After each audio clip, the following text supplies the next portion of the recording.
Olá, meus amigos do canal Portugal Legal. Meu nome é Renato Koprowski, sou advogado, e hoje estamos aqui no canal Portugal Legal para lhes trazer algumas informações a respeito da alteração na Lei de Nacionalidade Portuguesa. Antes de entrarmos no tema, eu gostaria de lembrar aos senhores para que se inscrevam em nosso canal, deem um like aos nossos vídeos, marquem o sininho, pois é através do sininho que os senhores são automaticamente avisados pelo YouTube a cada novo vídeo, a cada novo material postado aqui no canal. Desta forma, nós não passamos batidos, ou seja, cada vídeo, cada novo material que aqui é postado, os senhores receberão automaticamente um aviso. Portanto, não esqueçam, marquem o sininho na página do YouTube. Dito tudo isto, eu quero agradecer a todos que já nos acompanham, àqueles que ainda não acompanham, já foi dado o recado, inscrevam-se, e dizer que o vídeo de hoje é um vídeo, digamos assim, relativamente técnico e é um vídeo demorado. Então eu peço desculpa para os senhores que não têm, aquele hábito de acompanhar legislação, de interpretação de texto e tudo mais. Talvez para os senhores isto possa parecer um pouco pesado e demorado, mas é um vídeo que requer este tipo de procedimento, porque nós temos que analisar a legislação e os benefícios que esta alteração trouxe para os senhores. E nós vamos pontuar isso de uma forma bastante didática. Aqueles que são do ramo do direito, que já conhecem como é lidar com legislação, com alteração na legislação, vai entender isto de uma maneira bastante tranquila e perfeitamente.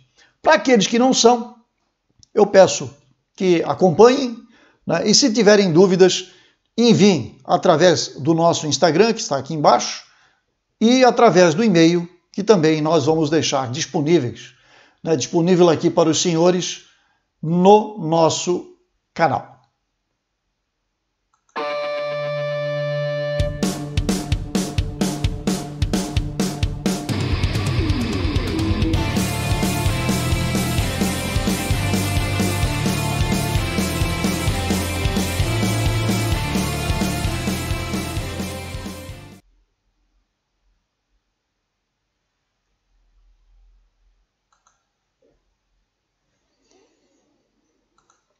Muito bem, meus senhores.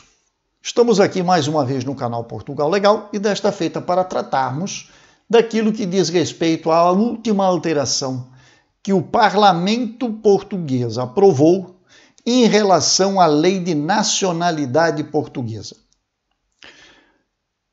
Antes de entrar no detalhe e no pormenor daquilo que foi aprovado e daquilo que nós vamos mostrar aqui, eu queria lembrar aos senhores de um detalhe, que para quem é da área do ramo, quem é da área do direito, do ramo do direito, não é nenhuma novidade. Mas, para os leigos, talvez isto possa dizer assim, já está tudo aprovado.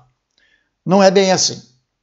O que nós vamos apresentar aqui é exatamente aquilo que o Parlamento português aprovou. Ou seja, quais são as modificações aprovadas pelo Parlamento?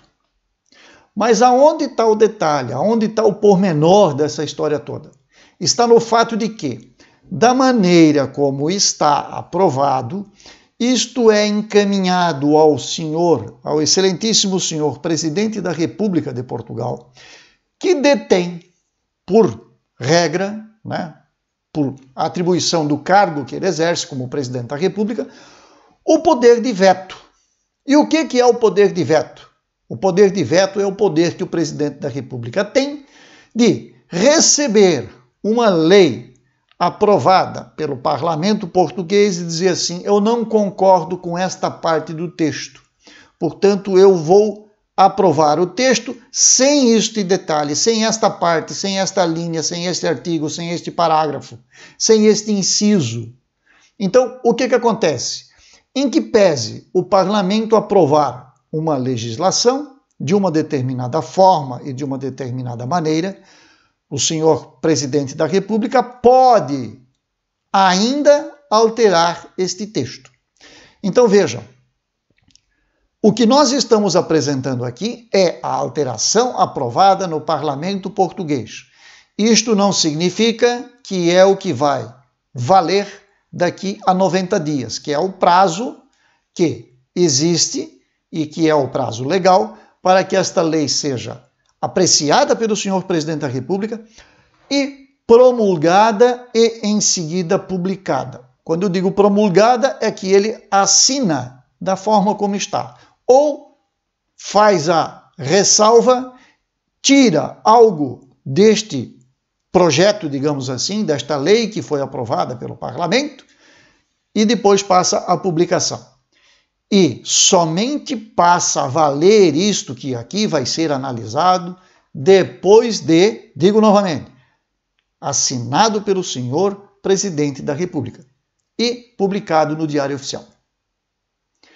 Enquanto isto, prevalece e permanece a legislação anterior. Então vamos lá. Eu vou colocar agora aqui na tela, eu me dei um pequeno trabalho aqui, tirei alguns minutos aqui para fazer isto. Eu peguei a lei atual, a lei 37/81, e fiz as alterações, item a item, e destaquei para que seja possível identificar isso de uma forma bastante didática, bastante clara, né, para que todos possam entender o que aqui está colocado. Então eu vou colocar agora na tela e vamos passar a analisar ponto a ponto. Temos aqui a lei, no seu capítulo 1, artigo 1º, que fala da nacionalidade originária. São portugueses de origem. E aí vem os filhos de mãe portuguesa, de pai português. Os filhos de mãe portuguesa, de pai português nascidos. Enfim, ABC. O que acontece? O parlamento português alterou a letra D. E o que dizia a letra D? Dizia não, diz, porque ela ainda é válida. Os indivíduos nascidos no estrangeiro, com pelo menos um ascendente de nacionalidade portuguesa do 2º grau, na linha reta, que não tenha perdido essa nacionalidade, se declararem que querem ser portugueses, possuírem laços de efetiva ligação à comunidade nacional e, verificados tais requisitos, inscreverem o nascimento no registro civil português. Isto é o que diz a lei atual. Qual é a proposta aprovada pelo Senado?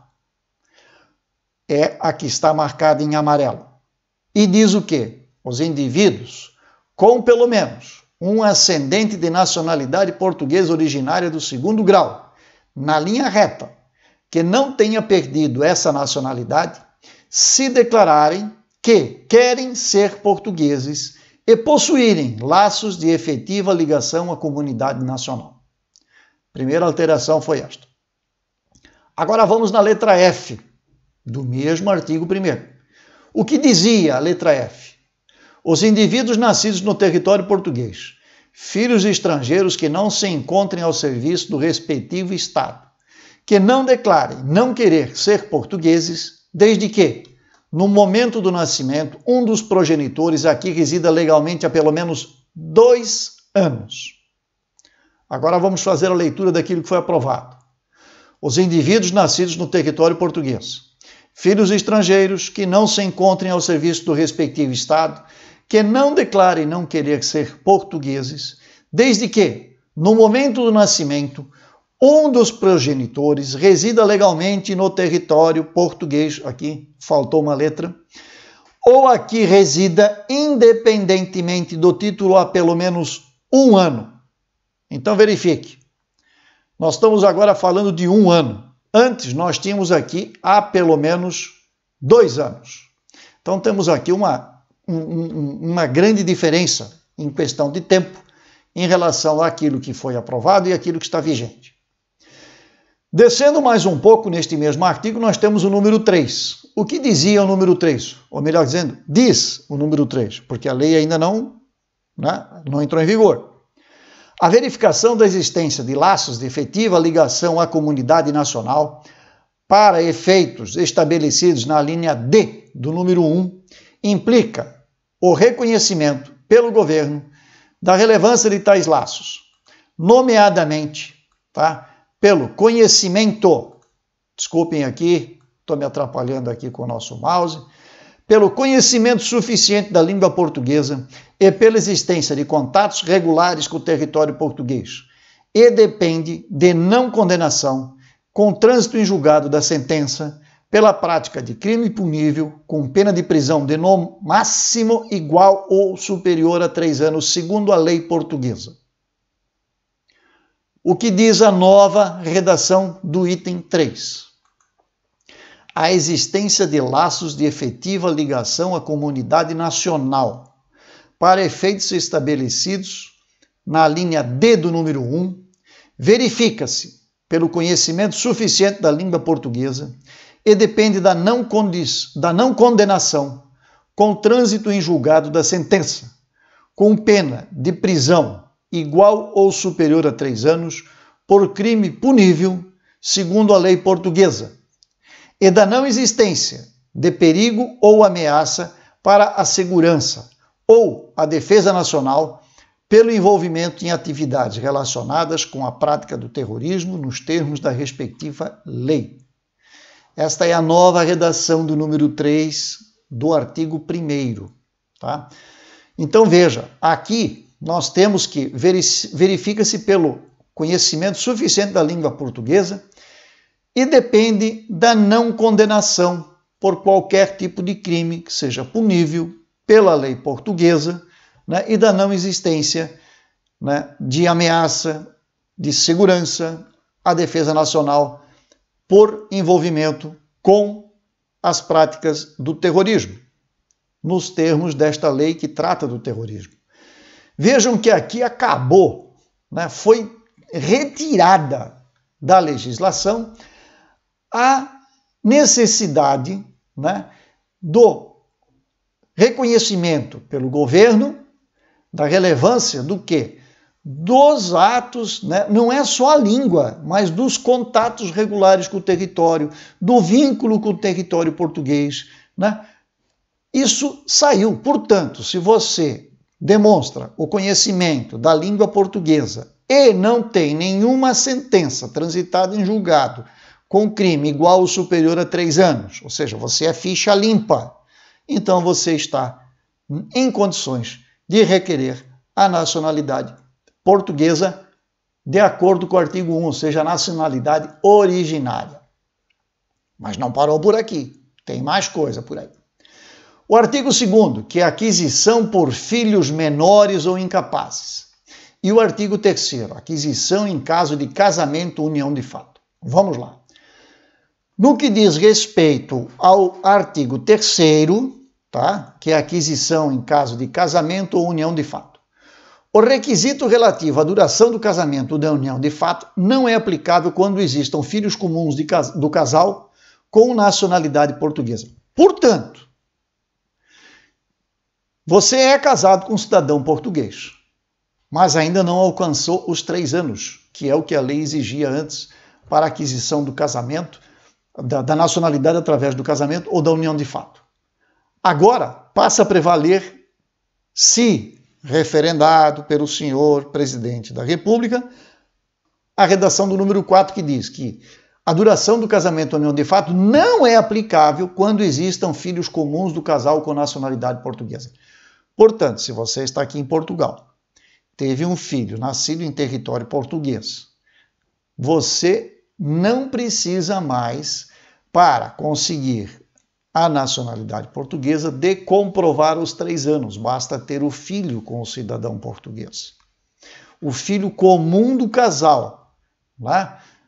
Vou repetir aqui, o requisito relativo à duração do casamento da união de fato não é aplicável para quê? Para conseguir a residência, que é um período de 3 anos, quando existam filhos comuns do casal com nacionalidade portuguesa. Portanto, se o seu filho é nascido em Portugal, você é casado com um português faz 6 meses, você já tem direito a pedir a nacionalidade portuguesa.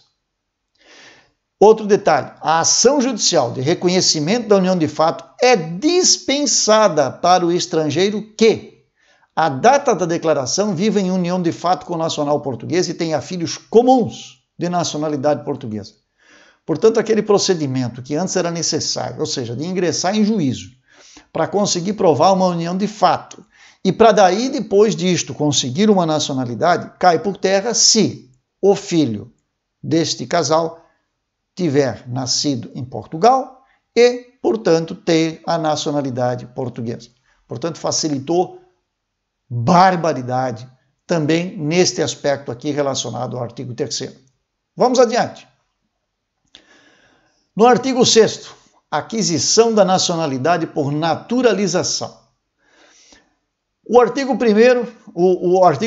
número 1 do artigo 6º diz o seguinte: o governo concede a nacionalidade portuguesa por naturalização aos estrangeiros que satisfaçam cumulativamente os seguintes requisitos: serem maiores ou emancipados à lei portuguesa, residirem legalmente em território português há pelo menos 5 anos, conhecerem suficientemente a língua portuguesa. Até aí está tudo ok.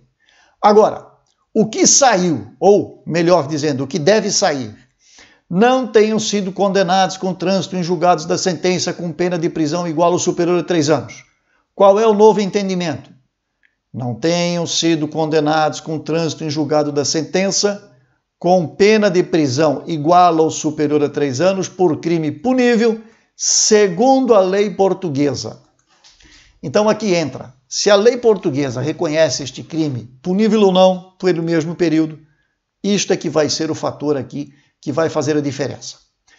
No item 2, ainda do artigo 6, diz o seguinte: o governo concede a nacionalidade por naturalização aos menores, nascidos no território português, filhos de estrangeiros, desde que preencham os requisitos das alíneas C, D e E do número anterior.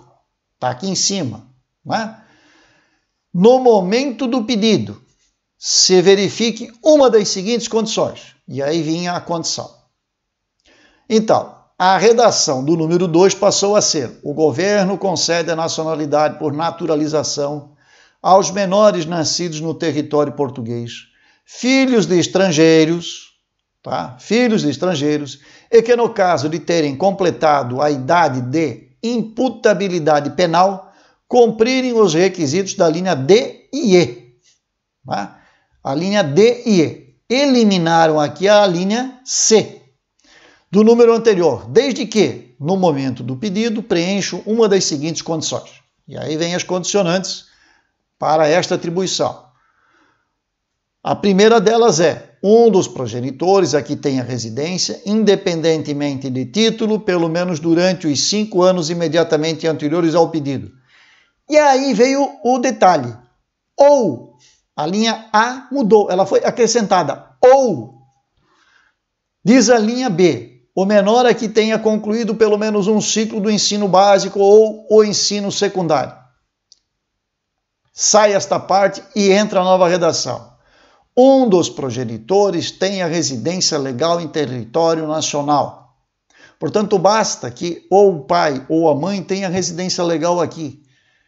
Então já se consegue a nacionalidade para este menor. Ou, vejam bem, o ou, ele sempre vai possibilitar que seja uma ou outra coisa. Não é uma e outra coisa, é uma ou outra coisa. A letra C diz que o menor aqui tenha frequentado pelo menos 1 ano da educação pré-escolar ou ensino básico ou secundário ou profissional. Então veja, acrescentaram aqui a palavra profissional e também tiraram lá do ensino básico o ciclo, e sim diz aqui agora 1 ano da educação pré-escolar ou ensino básico ou secundário, ou profissional. Portanto, também abriu aqui uma janela, né, para não usar outro termo, uma janela muito interessante para aqueles que são nascidos em Portugal e que tenham esta condição de estudante. Mais adiante, o item 6. O item 6 antes dizia o seguinte, vamos marcar aqui: o governo pode conceder a naturalização com dispensa dos requisitos previstos nas alíneas B e C do número 1, Então, ali em cima, as B e C do número 1, aos indivíduos que, não sendo apátridas, tenham tido a nacionalidade portuguesa. Aos que forem havidos como descendentes de portugueses, aos membros de comunidades de ascendência portuguesa e aos estrangeiros que tenham prestado ou sejam chamados a prestar serviços relevantes ao Estado português ou à comunidade nacional. Vamos ver como ficou o item 6, então. O governo pode conceder a naturalização com dispensa dos requisitos previstos nas alíneas B e C do número 1, até aqui tudo igual, aos indivíduos que, não sendo apátridas, tenham tido a nacionalidade portuguesa, aos que forem havidos como descendentes de portugueses originários.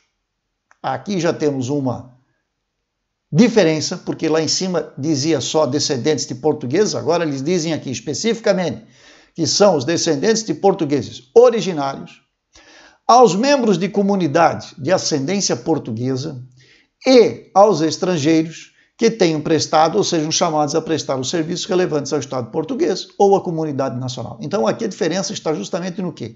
Nos portugueses originários, quando aqui em cima a gente falava dos descendentes de portugueses e não dizia quais. Aqui eles conseguiram fechar para os originários. Mais um pouco adiante, número 9. O número 9 diz o seguinte: o governo concede a nacionalidade por naturalização com dispensa dos requisitos estabelecidos nas alíneas A, B e C do número 1. O que diz o C do número 1? Diz que menor é que tenha frequentado, né? Então vamos lá. Do número 1, aos indivíduos que não conservaram a nacionalidade portuguesa nos termos do artigo 2º do Decreto-Lei 308-A, 75, de 24 de junho, por residirem em Portugal há menos de 5 anos em 25 de abril de 74. Desde que, após a perda da nacionalidade portuguesa, não tenham estado ao serviço do respectivo Estado e tenham permanecido e permaneçam em Portugal, independentemente do título, bem como aos seus filhos, nascidos em território nacional, aos quais não tenha sido atribuída a nacionalidade originária. Isto aqui, na verdade, é um meia-culpa, quando o Estado português, lá em 75, resolveu baixar um decreto-lei e, digamos assim, abrir um prazo para aquelas pessoas que, por questões políticas da época, né, saíram do território português, foram para outros países e deixaram de manifestar o seu interesse de continuarem sendo cidadãos portugueses dentro de um determinado período que estava estipulado e determinado neste decreto-lei. Então agora isto cai por terra e estas pessoas podem novamente retomar a nacionalidade portuguesa. Aqui tem um acréscimo no que diz também, porque mudou, né? O número 9 passou para ser o 10, o 10 passou para ser o 11. Então vejamos aqui o que mudou. No 10 e no 11 não mudou nada, a não ser a própria sequência numérica, porque o 9 foi inserido aqui com uma outra redação. Acresceu aqui neste artigo o número 12, que diz que o procedimento de naturalização das pessoas abrangidas pelos números 2, 3, 5 e 9, portanto, o 2, que está aqui em cima, o 3, que está aqui, o 5, que está aqui, e o 9, que está aqui, não tem custo. Portanto, pode impedir a nacionalidade sem que isto lhe tenha causado qualquer despesa, né? Ou seja, qualquer custo para esta naturalização. Mais abaixo, um pouco, no artigo 9, nós vamos encontrar os fundamentos, né? Ou seja, a oposição à aquisição da nacionalidade por efeito de vontade, ou seja, aquilo que o Estado pode contestar. Constituem fundamentos de oposição à aquisição da nacionalidade portuguesa por efeito da vontade. O quê? A inexistência da ligação efetiva à comunidade nacional. E, antes a lei dizia que a condenação com trânsito em julgado da sentença com pena de prisão igual ou superior a 3 anos. Agora, na letra B nós temos a mesma redação, porém com um acréscimo, segundo a lei portuguesa. Porque a lei portuguesa, ela pode diferir da lei brasileira, da lei da Espanha, da lei da Itália, de qualquer outro país. A legislação portuguesa que tem que ser comparada a isto, e não simplesmente um termo aberto como era antes. Neste mesmo artigo 9, nós também temos uma modificação no número 2. O 2 atual diz o quê? Que a oposição à aquisição de nacionalidade, com fundamento na linha A, né, a inexistência das ligações, do número anterior não se aplica às situações de aquisição de nacionalidade em caso de casamento ou união de fato, quando existam filhos comuns do casal com nacionalidade portuguesa. Como é que ficou isto agora?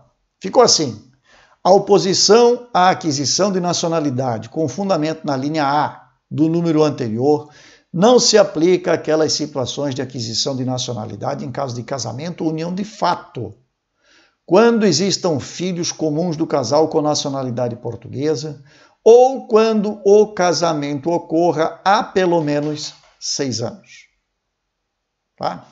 Então, aqui nós temos também uma pequena modificação naquilo que diz respeito ao poder do Estado de se opor a pedido de nacionalidade. Mais abaixo nós temos o artigo 12b, que fala da consolidação da nacionalidade. Neste item, neste artigo, o que foi alterado, o que foi votado, né, para fins de alteração é o número 2.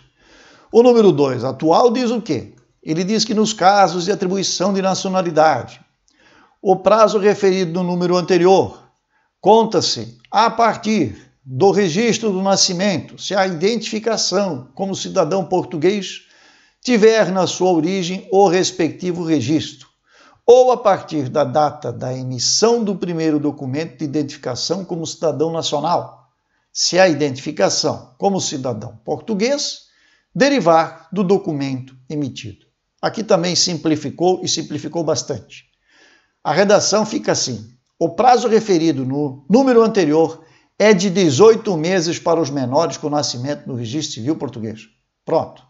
Está claro agora que, nos casos, o prazo referido no número anterior, que aqui era de 10 anos, a partir do registro, não, é de 18 meses.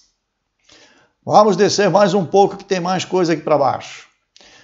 Prova de nacionalidade originária. Artigo 21. A nacionalidade portuguesa originária dos indivíduos abrangidos pelas alíneas A, B e F do número 1 do artigo 1º prova-se pelo assento de nascimento. A nova redação prevê o seguinte: a nacionalidade portuguesa originária dos indivíduos abrangidos pelas alíneas A, B e F e G. Aqui acrescentaram a letra G do número 1 do artigo 1º, prova-se pelo assento de nascimento. Depois o número 3.